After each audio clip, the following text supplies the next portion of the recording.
Dan tidak banyak saat ini yang mengkaji apa dibalik hikmah hari tasyrik itu. Kebanyakan sekarang hanya menghafal pada umumnya walau tidak seluruhnya, ya. Menghafal bahwa setelah hari raya Idul Adha atau Yaumun Nahar di hari ke-10 nanti ada tiga hari setelah itu disebut dengan tasyrik, hari 11, 12, 13 Dzulhijjah. Yang tahunya kita haram puasa gitu kan, makan dan sebagainya, habisin ketupat, daging, kambing, sapi dan semisalnya gitu ya. Nah, terbatas kepada aspek-aspek material fisikal. Adakah satu hal yang istimewa di hari tasyrik ini? Adakah sesuatu yang sangat penting, yang sangat esensial? Nah, itu malam ini. Saudara-saudariku, apa kabar? Semoga kita semua senantiasa disehatkan, dilindungi, dan diberikan taufik oleh Allah Subhanahu wa Ta'ala, sehingga bisa mengisi hari-hari hidup kita yang Allah anugerahkan kepada kita untuk bisa ditata dengan suasana ibadah yang lebih baik dan suasana kehidupan yang lebih mulia, sehingga bisa mendapatkan penerimaan dari Allah Subhanahu wa Ta'ala dengan penerimaan terbaik saat kita kembali kepada Allah Subhanahu wa Ta'ala. Langsung saja teman-teman, dalam rangkaian paket ayat haji, jadi saya sebut paket ya, itu dari ayat 196 ya tepatnya sampai dengan 203 kalau dibuka dari Al-Baqarah ya, belum nanti nyambung ke surah Al-Hajj, surahnya khusus di surah ke-22. Jadi saya ingin bawa sesuatu konsepsi yang umumnya dulu, yang dari keumuman ini nanti ada detailnya, tapi di balik yang umum ini banyak hikmahnya, dan juga ada sebagian dari rangkaiannya yang didetilkan oleh Allah Subhanahu wa Ta'ala. Jadi dari ayat 196 sampai dengan 203. Nah, di 203 ini yang terkait dengan bahasan kita pada kesempatan malam hari ini. A'udzubillahi minasyaitonirrajim. Wadhkurullaha fi ayyamin ma'dudat. Faman ta'ajjala fi yawmayn fala itsma 'alaihi wa man ta'akhkhara fala itsma 'alaihi liman ittaqa. Wattaqullaha wa'lamu annakum ilaihi tuhsyarun. Wadhkurullaha. Tingkatkan zikirmu kepada Allah Subhanahu wa Ta'ala. Apa zikir yang dimaksudkan di situ? Ya, zikir itu kan banyak. Zikir itu banyak. Menyebut Allah pasca salat, kita menyebut Allah kan? Ya, subhanallah, alhamdulillah, Allahu akbar. Ya, termasuk kita sekarang banyak menyebutkan Allahu akbar, Allahu akbar, Allahu akbar. Itu zikir. Ya, seperti Allah sampaikan di Al-Qur'an misalnya, Quran surah ke-4, ya, An-Nisa ayat 103 kan?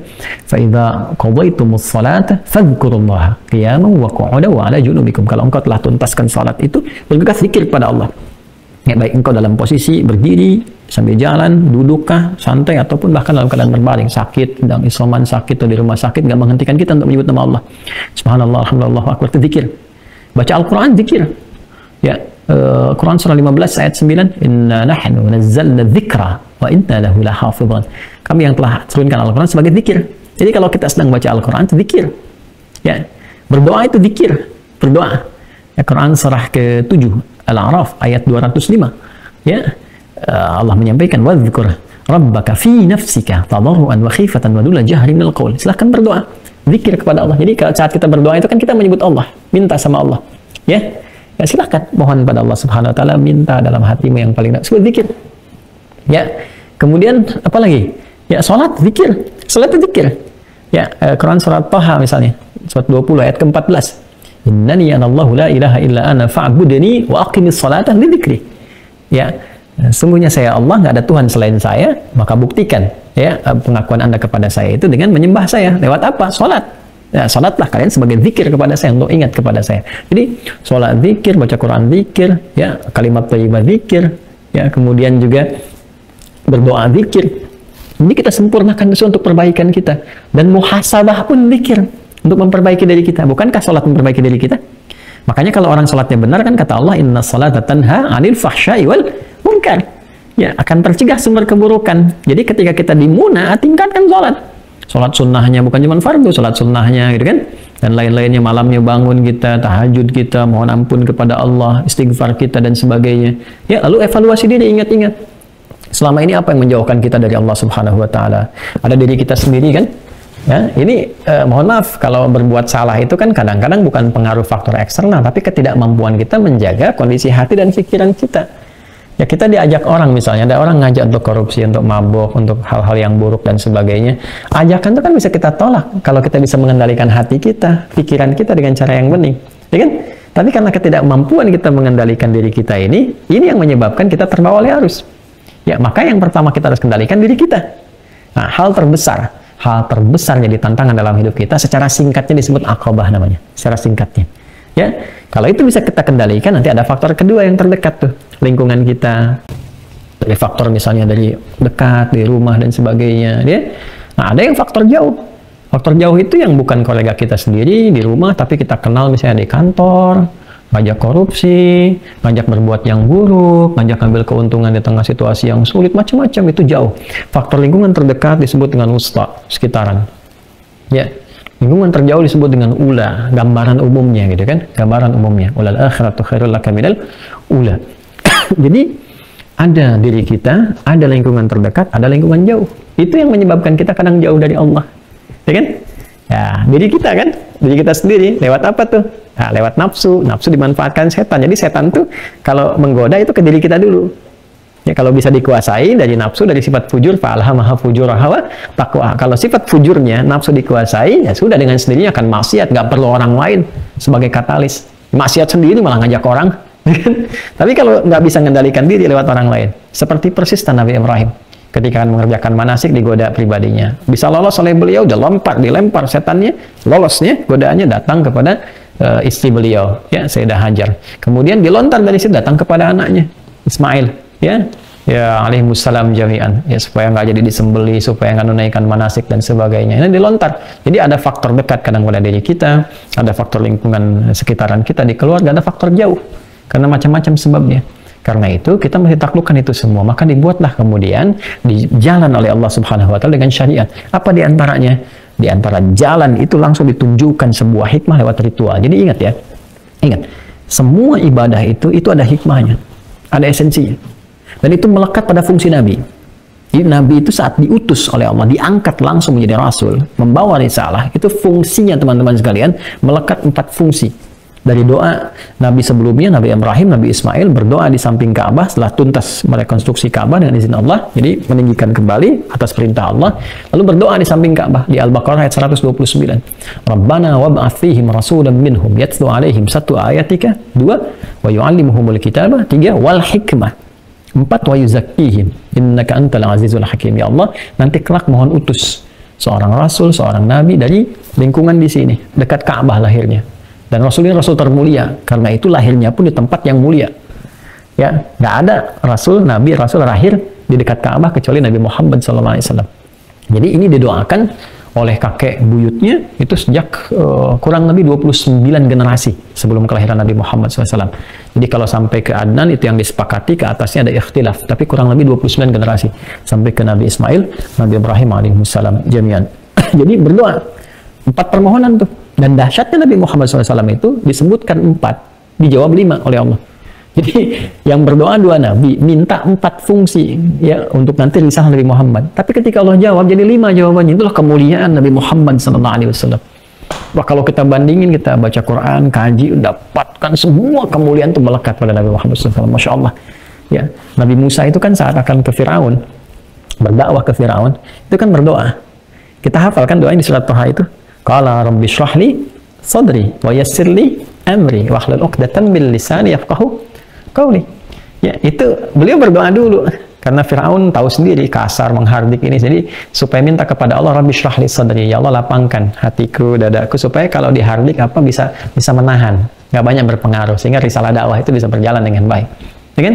Wa yassir li amri, ringankan urusanku, ya. Dan wahlul 'uqdatam min lisani yafqahu qawli, kemudian lancarkan nanti aku bisa berdakwah, menyampaikan risalah. Nanti minta Harun, ya, Nabi Harun alaihissalam sebagai juru bicaranya juga, karena Nabi Musa nanti pernah ada kisah ya, lisannya ada yang mengatakan gagap, ada yang mengatakan juga terkena ujian saat kecil, karena saat akan dibunuh oleh Firaun itu diuji dulu, ini anaknya benar nggak nih, ya, jangan-jangan dia sudah mengerti, sudah paham akan jadi penghancurku, atau seperti anak biasa.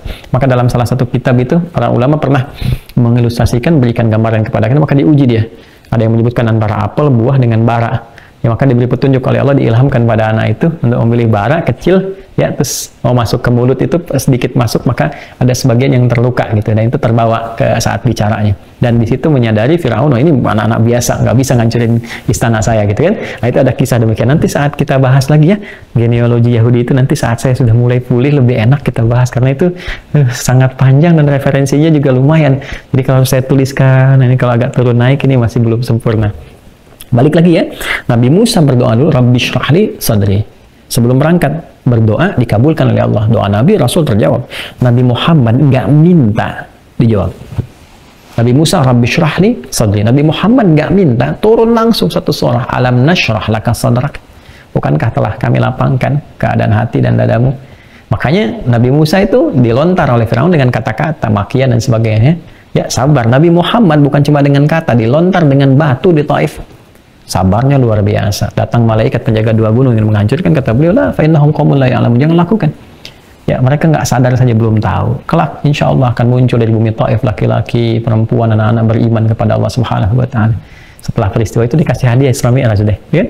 Nabi Musa berdoa, wa yassir li amri, ringankan urusanku. Nabi Muhammad nggak doa turun ayat, wa nuyassiruka lil yusra. Dan saya kembali ya, biar nggak terlalu panjang. Saya kembali, Nabi Ibrahim, Nabi Ismail alaihi wassalam berdoa, 4 dijawab 5. Turun Quran surah kedua Al-Baqarah ayat 151. Ya, paling kanan agak ke bawah.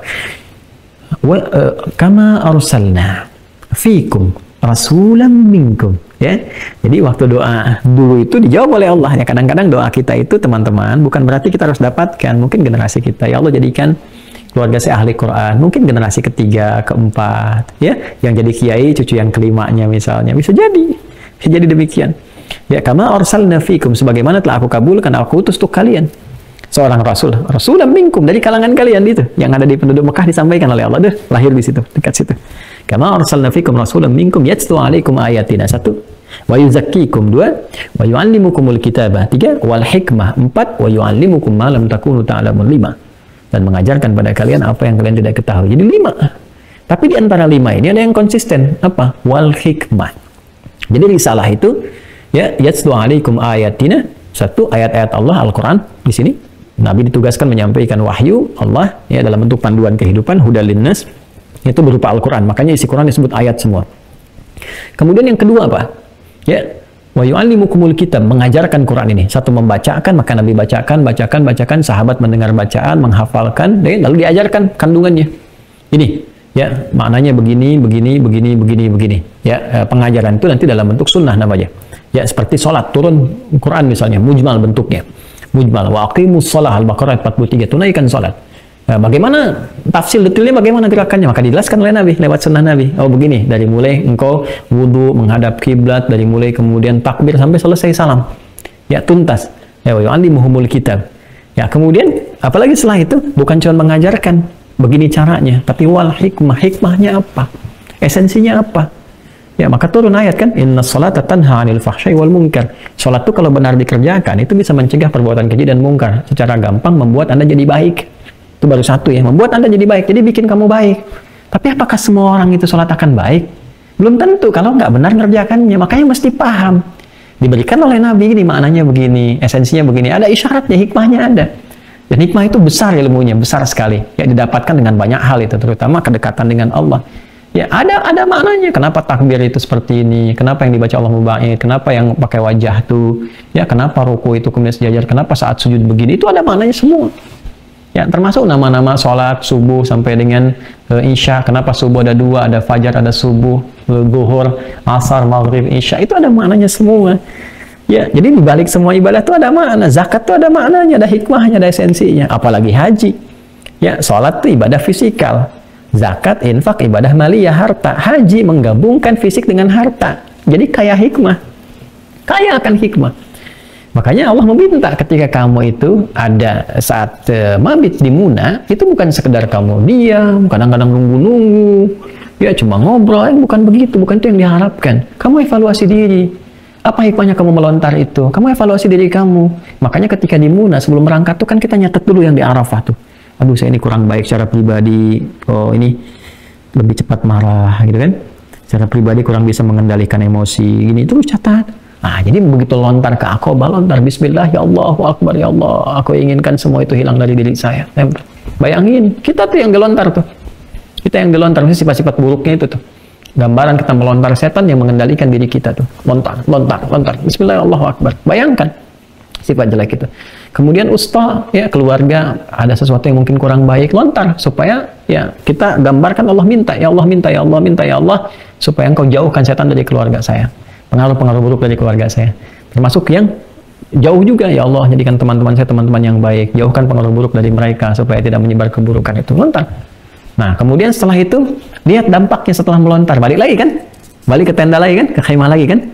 Nah, coba ada perubahan nggak? Terasa lebih enak nggak? Nah, setelah melontar itu, Anda lihat diri Anda, ada nggak rasa peningkatan ibadah? Oh, setelah itu kok pengen banyak zikir, terus kata-kata mulai tertata baik, gitu kan? Ada perubahan. Nah, yang namanya kita membersihkan kotoran, itu kan nggak bisa semuanya langsung hilang. Kayak kita tinta itu kan, kalau saya nulis, papan tulis kan nggak langsung bersih putih semua kan.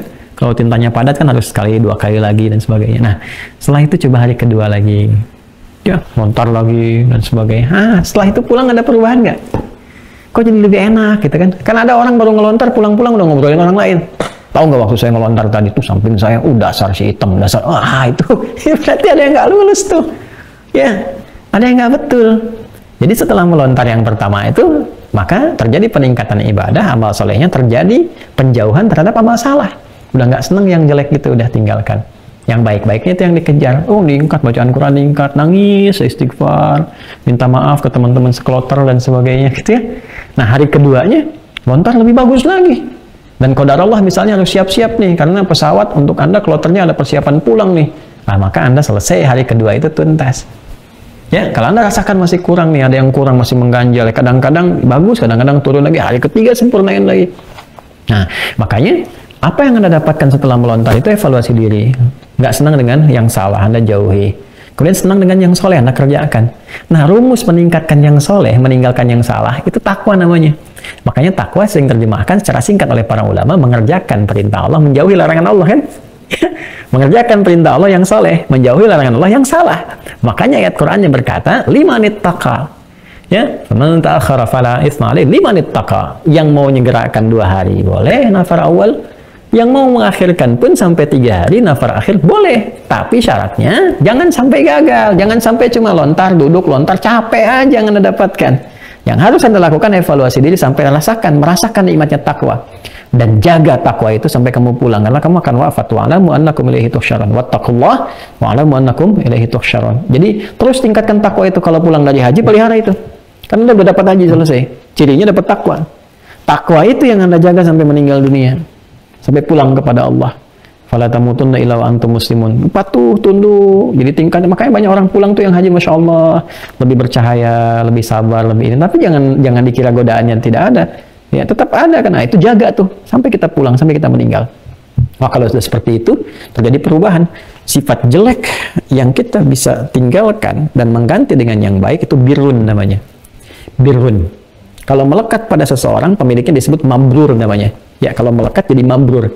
Makanya ada istilah al-hajjul mabruru laisa lahul jaza illal jannah. Dari hadis itu ya. Dari hadis. Istilahnya kita menyebut haji mabrur, terambil dari hadis. Ya, jadi saya katakan tadi ada istilah-istilah kita terambil dari hadis. Haji mabrur, yaitu haji yang bisa merubah perilaku kita jadi lebih baik daripada sebelumnya. Nah, untuk jadi baik itu puncaknya itu di Munah tadi. Harapan. Ya, yang kita bawa sampai pulang. Nah, lalu Ustaz, bagaimana bagi kita yang tidak berhaji? Hati-hati. Ya, Allah sangat adil, sangat adil. Makanya diantaranya ada apa? Ada dari mulai tanggal 9, seperti saudara-saudara kita yang berhaji itu kan, tanggal 9 wukuf kan? Ya, kalau Anda pelajari yang dulu saya sampaikan tentang manasik haji, ketika di sana wukuf, sini puasa. Ya, dan puasanya juga dinisbatkan momentumnya pada Arafah, siyamu yaumi Arafata. Tuh, Allah nggak sebutkan lewat lisan Nabi dengan menyebutkan siyamu yaumut tasi' min dzulhijjah, hari ke-9 tidak, tapi siyam yaumi Arafah. Seperti mereka wukuf di Arafah, kamu pun puasa, dan dalam puasa itu kamu evaluasi seperti mereka mengevaluasi diri. Ya, hari ke-10-nya apa yang dilakukan? Ketika mereka Aqabah, kamu menyembelih hewan. Dan dalam penyembelihan itu kalimatnya sama. Coba lihat, yang lontar Aqabah begitu selesai, ya kan dia saat melontar tuh Bismillahirrahmanirrahim, Bismillahirrahmanirrahim, itu kan? Lalu dia menghadap ke arah kiblat kan? Lalu mengatakan apa? Inni wajjahtu wajhiya lilladzi fatara samawati wal arda, dan seterusnya. Ya, Anda, saya, kita yang di sini yang tidak berhaji tahun ini, kan? Apa yang kita lakukan? Menyembelih hewan. Di hari yang sama, tanggal yang sama, tanggal 10. Begitu mereka Aqabah melontar, kita menyembelih di sini. Bukankah saat menyembelih kita mengucapkan hal yang sama? Di sana melontar Bismillahirrahmanirrahim, di sini menyembelih Bismillahirrahmanirrahim. Kalimatnya sama kan? Karena esensi dari kalimat Bismillahirrahmanirrahim itu menggugurkan sifat-sifat yang kurang baik kita, komitmen kita untuk menjauhkan diri dari sifat-sifat hewani yang kurang baik. Ya, hewan yang abai, sulit diatur, ya, semaunya, kadang-kadang begini. Dia mau buang kotoran, punya hasad kepada pasangannya, dikerjain di mana aja, Ya, nggak pakai pakaian, kita bukan hewan, kita manusia. Ya, dikasih akal. Baik, dikasih jiwa takwa. Hewan kalau buang kotoran jangan dimarahin, dasar kebo kamu gitu. Emang kerbau begitu. Tapi Anda kan bukan kerbau. Ya kan? Jadi apalagi jangan sampai jatuh lebih daripada kerbau. Kerbau makan rumput, Anda makan aspal. Makan bansos, makan ini, makan itu. Itu lebih daripada kerbau. Wahum adal. Ulaika kal an'ami bal hum adal. Ya di surah Al-A'raf itulah 176. Awas hati-hati, walaqad dzara'na li jahannam katsiran minal jinni wal ins, kami telah sediakan bahan bakar untuk neraka jahannam itu dari jin dan manusia. Ya, mereka punya mata nggak bisa melihat, lahum a'yunun la yubsiruna biha, punya telinga lahum adhanun la yasma'una biha, punya telinga nggak mau dengar, ya punya hati, akal, pikiran, lahum qulubun la yafqahuna biha, nggak mau memaknai, dikasih tangga lewat pandangan nggak mau, kasih lewat telinga pendengaran nggak peka, lewat hati juga demikian. Ya, tetap aja dikasih tahu hoax nggak boleh bikin hoax. Ya, ribut lagi, ini lagi, itu lagi, dan sebagainya. Ya, jangan mencuri, jangan berbuat maksiat, hati-hati, dan akalnya nggak bisa mencerna. Ulaika kal an'ami bal hum adall. Ada di antara mereka yang kok seperti binatang gitu. Ya, bahkan binatang pun juga kadang-kadang nggak begitu. Bal hum adall, bahkan ada yang lebih daripada binatang. Wah, ini Allahu Akbar, hati-hati. Dan yang dahsyat, binatang nggak ngerjakan, dia ngerjakan. Disalahkan binatang, ini yang paling dahsyat. Binatangnya nggak ngerjain. Binatangnya nggak ngerjain, manusianya kerjain, disalahin binatangnya. Coba lihat, yang keluyuran malam itu kan laki-laki. Ya. Kenapa yang disalahkannya buaya? Yang nerima perempuan, kenapa yang disalahin kupu-kupu? Kupu-kupu malam, kupu-kupu aja nggak begitu. Boleh nggak saya nyebut Joni atau Cepi? Gitu kan, teman-teman sekalian? Coba deh. Ya, ada yang nyalain kelinci, dasar buaya darat, buaya aja nggak begitu. Ya, dasar tikus-tikus ini, tikus aja nggak begitu. Cinta monyet aja nggak begitu. Coba, alhamdulillah ya, mungkin cepat pulih itu. Jadi, ya itu hati-hati. Nah, jadi saat kita menyembelih binatang itu kan disimbol. Makanya kenapa binatangnya kayak kambing, kerbau, sapi, unta, itu ada hikmahnya. Kalau kita belajar ada hikmahnya. Dan bacaannya sama. Jadi begitu di sana melontar diri untuk membebaskan dari sifat-sifat fujur hewani yang dikendalikan oleh setan, kita pun menyembelih. Ya, ritualnya menyembelih, karena kita nggak di sana, kita menyembelih, dan kita mengucapkan kalimat yang sama, Bismillah, ya Allahu Akbar. Ya, dan setelah itu apa yang terjadi? Kita menghadap kiblat juga, jangan salah, doanya sama. Ini wajah tuh sama dengan yang di sana. Makanya kan sunnahnya, di antara sunnah itu sebelum disembelih, ini kan nggak dipotong dulu kuku, ya, terus ya, rambut yang melekat di seluruh tubuh kita itu, ya, baik dari kumis tuh laki-laki atau bulu ketiak dan sebagainya, jangan dipotong dulu. Nanti setelah selesai baru, apa di antara hikmahnya supaya Allah berkenan mengampuni dosa dari ujung kepala sampai ujung kakinya sebelum dia terpisah dari tubuhnya. Itu hikmahnya. Jadi sama-sama. Dan ketika masuk hari tasyrik itu diartikan kalau di sana tadi di Muna, di sini kan kita menyembelih, kita bagi-bagi hewan daging, satu gambaran syukur kepada Allah. Syukur, ingat. Yang kedua ada hidayah Allah. Sama-sama evaluasi juga. Jadi bukan berarti kita hanya diam, kita evaluasi diri. 3 hari ini kita evaluasi. Karena apa? Goalnya sama, targetnya sama, takwa. Ya, takwa, sama-sama takwa. Jadi kita pun yang tidak berhaji, itu dituntut oleh Allah untuk meningkatkan diri supaya lebih takwa. Jadi yang berhaji takwa, di sini kita yang tidak berhaji pun bisa mendapatkan esensi dari itu. Wah, jadi kalau itu nggak usah haji. Tidak begitu cara berpikirnya. Ya, karena berhaji itu akan berbeda. Ya, pahalanya juga tidak sama. Ada di Arafah juga sudah pahala, mustajab doa. Ke Masjidil Haram dapat 100.000 pahala sekali sholat, dan banyak sekali pahalanya. Cuma bagi kita yang tidak punya kesempatan atau belum dapat kesempatan saat ini, dapatkan esensinya walaupun belum ke sana. Buktikan kepada Allah bahwa kita telah berikhtiar. Ya Allah, kami berusaha walaupun ada kesempatan, situasi pandemi, atau saya belum punya tabungan, ya Allah, tapi saya berusaha mendapatkan apa yang Kau perintahkan di balik hikmah semua ibadah itu. Saya ingin mencoba menjadi pribadi takwa. Kita evaluasi. Besok tuh hari terakhir, teman-teman. Malam ini kita pikirkan. Apa yang kurang tepat, apa yang salah, apa yang menjauhkan dari rahmat Allah, apa yang membuat diri kita selalu gelisah. Ya, saat kita sekarang berharap pada manusia untuk membuka pintu dunia, terkadang ada batasan. Tapi pintu langit itu tidak pernah mengenal batas. Dan jawaban pintu langit untuk mencurahkan rahmat dan jawaban dari doa itu bergantung pada takwa kita. Makanya banyak ayat mengatakan kalau takwanya sudah benar, semua terbuka. Wa may yattaqillaha yaj'al lahu makhraja wa yarzuqhu min haitsu la yahtasib. Siapa yang meningkat level takwanya, kami akan bebaskan dari segala persoalan kehidupan yang mendera. Bahkan rezeki pun kami kirimkan di yang tidak terduga. Ya, wattaqullaha yu'allimukumullah. Siapa yang meningkat takwanya, kami ajarkan pengetahuan. Pengetahuan dengan takwa cepat, rezeki dengan takwa cepat. Ya, kebahagiaan dengan takwa cepat. Wattaqullaha la'allakum tuflihun. Dia tingkatkan takwamu kepada Allah supaya engkau bahagia. Ini syarat bahagia takwa. Ya, syarat tenang takwa, syarat pintar takwa. Ya, syarat akhirat takwa, dunia takwa. Jadi sebetulnya sesederhana itu takwa, tapi aplikasinya bergantung kembali kepada kita. Makanya kita butuh momen untuk mengevaluasi diri, dan ini momentumnya. Ini momentumnya. Karena itulah kemudian setelah kita mendapat hidayah dari semua ritual ini, kita bersyukur kepada Allah, dan gambaran syukur salah satunya dengan takbir. Karena takbir itu ada banyak makna, salah satunya untuk mengungkapkan syukur. Ada dalam perjuangan, dalam jihad kita bertakbir. Makanya kita pun saat mengalahkan Belanda berjuang ya, dengan Jepang dan sebagainya dulu di masa-masa perjuangan kan banyak bertakbir. Ya, para pejuang kita Allahu Akbar, Allahu Akbar. Nah, ada takbir yang terkait dengan apa? Dengan syukur, karena Allah kasih hidayah. Ya, Allah kasih hidayah, kasih petunjuk, mengampuni dosa, setelah itu Allah kasih nikmat-nikmat ya. Makanya dalam salah satu ayat saat kita akan masuk Idul Fitri itu, setelah selesai Ramadan, spiritnya masuk Id, itu Allah minta supaya kita banyak takbir. Di Al-Baqarah ayat 185 di ujungnya, walitukabbirullaha ala ma hadakum wa la'allakum tashkurun. Dan kalau kamu udah dapatkan hidayah lewat puasa itu atau lewat momentum yang lain, karena memahami Al-Quran ada rumus di salah satu ilmu ulumul Quran di subbab asbabun nuzul itu ya, nanti ada rumusnya, al-ibratu bi umumil lafzi la bi khususis sababi.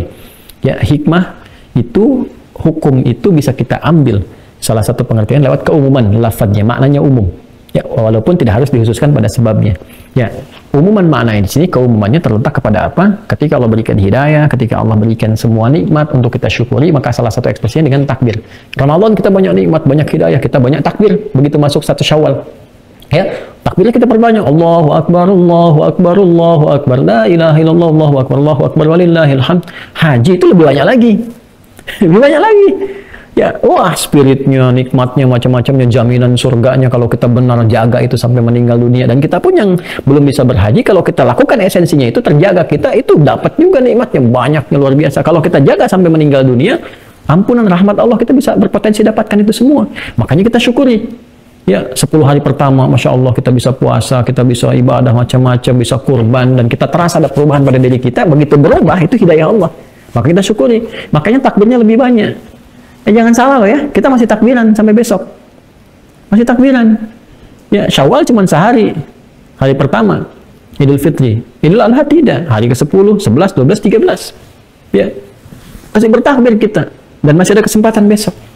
Makanya besok untuk mengevaluasi diri kita, ini hari terbaik, Jumat. Hari terakhir, Ayyamut Tasyrik. Evaluasi diri kita, begitu menemukan perubahan diri kita jadi lebih baik, takbir kita kepada Allah. Ya. Masya Allah. Wal muradu bil ayyamil ma'dudat ayyamut tasyrik ats-tsalatsah. Sedangkan yang dimaksud dengan hari-hari yang terhitung itu maksudnya hari tasyrik yang 3 hari. Ya, allati ba'da yaumin nahri, yaitu ba'da yaumin nahri, yaitu yang terletak setelah hari ke-10, hari penyembelihan. Jadi bisa jadi hari 10 menyembelih, itu bisa 11 kalau kita memang ada kesulitan, tapi umumnya di 10 setelah sholat dilakukan. Jadi hari tasyrik 11, 12, 13 yang disebut ayyamul ma'dudat yang tadi terletak apa yang kita bacakan. Buat tasyrik taqdidul lahmi, ya, di antara makna tasyrik itu salah satunya adalah apa? Secara kebahasaan adalah bagaimana kita berbagi daging, membagi, memotong dan membagikannya. Itu takdid namanya. Takdid itu bisa memotong, membagi-bagi dan menyebarkan.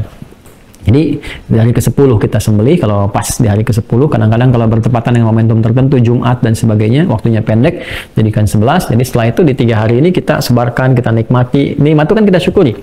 Ya, dapat daging, dapat ini, kita mendekat kepada Allah, dimudahkan untuk makan rezeki kita hari ini. Jangan terlalu banyak mikirin yang akan datang ya, karena kita nggak dituntut beramal untuk yang akan datang, kita dituntut yang sekarang kita hidup. Makanya nikmati kehidupan dengan nyaman, dengan tahu ilmunya. Ya, saya dituntut dari ibadah di saat ini saya hidup, saya nggak dituntut untuk besok. Karena itu jangan terlalu kita memikirkan rezeki besok. Kita ikhtiarkan itu, ya betul, kita ikhtiarkan, tapi jangan terlalu kita loba di dalamnya sampai-sampai kita merasakan, wah nanti gimana untuk bulan depan? Nah, Anda aja belum tentu hidup besok. Ya, yang kita lakukan ikhtiar. Boleh kita bekerja, menabung, itu bagus. Tapi jangan terlalu kemudian larut gitu dalam kehidupan duniawi yang tidak terukur. Karena Allah pun nggak nuntut amalan besok, Allah nuntut amalan sekarang. Dan rezeki akan diberikan sesuai dengan jatah hidup kita. Ya, kemudian yang kedua bakal untuk ibadah kita. Ya, asal nanti kembali ke ikhtiar kita. Balik dulu ke sini ya. Nah, kemudian, jadi itu yang disebut dengan hari tasyrik 3 hari. Di situ kita bersyukur dengan daging yang kita terima, atau kita mendapatkan banyak hal di situ, dan kita bertakbir. Qala Al-Qurtubi rahimahullah, berkata, Al-Imam Al-Qurtubi rahimahullah dalam tafsirnya, beliau punya tafsir terkenal sekali, bahkan disebut dengan namanya tafsir Al-Qurtubi dia. Wala khilafa bainal ulama'i anna al-ayyam al-ma'dudat fi hadhihi al-ayat hiya ayyamu muna. Yang tidak ada perbedaan pendapat di kalangan para ulama bahwa yang dimaksud dengan ayyam ma'dudat, hari yang terhitung ini, yaitu 3 hari tadi tasyrik, yaitu ayyamu muna, hari-hari di Muna yang kita sebut Mina, itu yang tadi saya terangkan, 3 hari diberi waktu dan sebagainya. Wahia ayyamu tasyrik, dan disebut juga dengan hari-hari tasyrik. Ya, jadi bisa kita namakan hari evaluasi, hari penuh harapan, dan hari pembagian daging, ya, dan penikmatannya. Nah, itu maknanya seperti itu kurang lebih. Jadi ada syukurnya, ada hidayahnya. Wa anna hadhihi thalatha al-asma waqi'atun 'alaiha wa hiya ayyamu ramyi al-jumar. Ya, dan 3 hari ini ada satu momentum yang dikerjakan kepadanya, yaitu hari-hari untuk melontar jumrah. Jadi yang tadi saya terangkan, ya, bagi orang-orang yang berhaji, di sana dia melontar jumrah dengan hikmah-hikmah tadi, mendapatkan bagi kita untuk evaluasi diri. Jadi tasyrik itu maknanya tadi banyak, bisa untuk bersyukur, pembagian daging, mendapatkan menikmatinya, bisa untuk evaluasi, bisa hari untuk melontar syariat dan sebagainya. Yang keduanya mengumpulkan seluruh makna tadi, mengumpulkan 2 makna, yaitu dapat hidayah Allah untuk berubah dan mensyukuri nikmat yang Allah berikan. Makanya kita bertakbir kembali tadi kan, walitukabbirullaha ala ma hadakum wa la'allakum tashkurun. Dan supaya engkau memperbanyak takbir, dengan takbir itu gambaran engkau dapat hidayah dan syukurmu kepada Allah atas nikmat yang Allah berikan kepadamu. Ya, walaupun teks ayat ini terkait erat dengan paket puasa, tapi maknanya umum sifatnya. Jadi kalau kita dapat hidayah, kemudian juga dapat nikmat dari Allah, boleh kita bertakbir kepada Allahu Akbar, Allahu Akbar, Allahu Akbar, alhamdulillah, masya Allah, gitu ya. Nah, فالآية الكريمة تأمر الحجاج وغيرهم من المسلمين أن يكثروا من ذكر الله في هذه الأيام المباركة. Tuh kan, dapat maknanya kan? Falayatul karimatu, maka ayat yang mulia ini ta'murul hujjaj wa ghairahum minal muslimin, memerintahkan kepada para jemaah haji dan selain jemaah haji, ya, dari kalangan umat Islam. Apa yang diperintahkan? An yukthiru min dzikrillahi fi hadhil ayyamil mubarakah, untuk memperbanyak zikir kepada Allah di hari-hari yang penuh berkah ini. Jadi bukan cuma yang berhaji, kita juga diminta. Nah, ini tafsirnya nih. Kita diminta juga apa yang saya telah sampaikan kan, bukan apa namanya, semau-maunya gitu ya, bukan dari pikiran, tapi kita juga mencerna, memahami para ulama kita menyampaikan. Jadi kita pun diminta untuk evaluasi, buktikan kepada Allah esensinya kita dapat walaupun kita nggak berada di sana, ya. Nah, lianna ahlal jahiliyati kanu yushghilunaha bitafakhur wa mughazalatin nisa. Karena orang-orang jahiliyah pada waktu itu menggunakan hari tasyrik ini, 3 hari ini, itu selalu dengan tafakhur, ya, menampilkan lomba-lomba, menampilkan kesombongan mereka, kebanggaan mereka. Jadi kalau yang kaya, ya, tampilkan kekayaan-kayaannya, pamer gitu kan. Terus kalau yang kedudukan, ya, pamer jabatan, macam-macam. Hati-hati nih, jangan sampai diadopsi sekarang, kan medianya banyak. Ya, pamer jabatan lewat medsos gitu kan. Kekayaan lewat medsos. Aku begini nih, aku begitu. Lomba-lomba macam-macam dan sebagainya. Apalagi misalnya untuk ria. Ya, sapiku beratnya begini, kambingku begini, bukan untuk motivasi ya. Kalau motivasi ini bergantung niat, ini bagus. Tapi kalau untuk ria, hati-hati, Anda telat karena orang jahiliyah udah duluan. Ayo, jahiliyah duluan, Anda ketinggalan. Jadi kalau dikit-dikit update orang sakit tuh namanya. Hati-hati tuh, ciri-ciri masyarakat yang bermasalah tuh ya. Wa idza ja'ahum amrun minal amni awil khaufi adza'u bih. Oh, udah ada ayatnya dari dulu. Ciri masyarakat yang kena penyakit, orang-orang bermasalah itu adalah, hati-hati kata Quran, apa aja di-update, di broadcast. Mati lampu aja di broadcast. Hati-hati tuh. Waduh, penyekatan nih, aku tersekat. Wow. Bikin status. Dijawab di komen, nggak apa-apa disekat mobilnya daripada disekat hatimu. Makanya sembuh nih. Jadi sehat nih, dah. Ya teman-teman. Jadi apa aja di-update tuh, ada ayatnya tuh. Wa idza ja'ahum amrun minal amni wal khaufi adza'u bih. Ada ayatnya. Adza'u itu idza'ah. Idza'ah itu ya broadcast sekarang. Ya apa aja mereka tuh katanya, mau yang amni, yang seneng, ya, awal khauf, yang gelisah, apa aja diupdate. Lagi gini diupdate, itu diupdate, nggak ada kerjaan. Ya mati lampu aja diupdate. Kerja itu masyarakat sakit itu, ya, itu bermasalah gitu, maksudnya harus diperbaiki. Ya terus orang besar itu nggak begitu gitu cara berpikirnya. Apa tuh yang penting dipelajari, yang esensial baru ditampilkan, yang kira-kira ada motivasi baru, nggak semuanya ditampilkan. Jadi harus bisa dipilah-pilih. Mohon maaf ya teman-teman, mohon maaf. Ini bahasa Quran loh. Itu bahasa Quran. Nanti kalau kita udah sampai ayatnya kita akan ngaji ke situ. Nah, jadi jahiliyah dulu begitu. Ya apa aja ditampilin tafahur, lomba-lomba, pamer ini itu macam-macam gitu kan. Jadi jangan ikutan ya. Kalau ada yang sekarang ya baru punya Ferrari aja udah bising-bisingin tol misalnya. Balapan sama taksi macam-macam atau apa-apa ya silahkan, nggak dilarang loh. Nggak dilarang, saya nggak pernah melarang, silahkan punya Lamborghini, Ferrari misalnya, macam-macam, ya silahkan. Subuhan pakai Ferrari, duhur pakai Lamborghini misalnya kan, asar pakai Pajero, mantap. Ya, terus misalnya apalagi, saya pengen besok subuhannya di Madinah, pakai private jet, ntar duhurnya balik lagi misalkan ke Bekasi. Hebat banget tuh. Ada di mana Pak?